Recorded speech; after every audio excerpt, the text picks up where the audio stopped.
Hello hello, good morning. Welcome back to my channel. তো সকাল সকাল ঘুম থেকে উঠে ফ্রেশ হয়ে আমি এখানে ব্রেকফাস্টও নিলাম। ব্রেকফাস্টে ছিল আজকে ডালিয়া, অনেক দিন পর খাচ্ছি। তারপরে মা এখানে বাড়ির সমস্ত কাজবাজ করে সুন্দর করে আজকে পুজো দিতে বসে গেছে, যেহেতু আজকে কালী পুজো। তো এখানে সমস্ত ঠাকুরকে ঘি, মধু, গঙ্গার জল দিয়ে সুন্দর করে স্নানটা করালো। এই যে হচ্ছে আমাদের ঠাকুরের ফাইনাল লুক, যেটা দেখতে ভীষণ ভীষণ ভীষণই মিষ্টি লাগছিলো দেখতে। গোপুরটাকে তো আরও সুন্দর লাগছিল।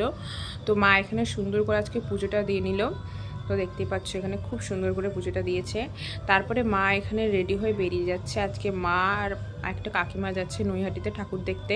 তো দেন মারা চলে গেল। তারপরে বসলাম আমি লাঞ্চ করতে। লাঞ্চে ছিল ভাত, ডাল, বেগুন ভাজা, স্যালাড, আর এখানে ছিল আলু কাঁচকলা সয়াবিন দিয়ে তরকারি, যেটা খেতে আমার ভীষণ ভালো লাগে। তো দেন এখানে আমি একটু রেডি হয়ে নিয়েছিলাম বিকেল সন্ধ্যের দিকে, কারণ আমিও আজকে ভাবছি কি একটু ফটোশ্যুট করব, কিছু ভিডিও করব। তো ফার্স্ট টাইম আমি আজকে এইভাবে রেডি হয়েছি, এইভাবে আট পেরে করে শাড়ি পরেছি। আমি আগে কোনো দিন পরিনি এরকম শাড়ি, সঙ্গে টানা কানেরও পরেছি। তো দেন এখানে আমি একটা শ্যুট করেছি। তো জানি না কেমন হয়েছে, কিন্তু করেছি। ফার্স্ট টাইম এরকমভাবে আমি একটা শ্যুট করলাম। তো এই ক্যামেরাম্যান হচ্ছে আমার ভাই পুরো ক্যামেরাটা করে দিয়েছে। তো শ্যুটটা কমপ্লিট করে দেন আজকে যেহেতু কালী পুজো, তো বাড়িতে মোমবাতি তো ধরাতেই হবে, এটা তো কম্পালসারি।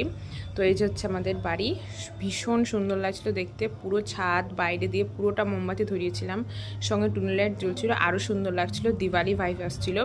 দেন রাতে আমি আজকে চাউমিন বানিয়েছিল ভাই, ওটাই খেলাম।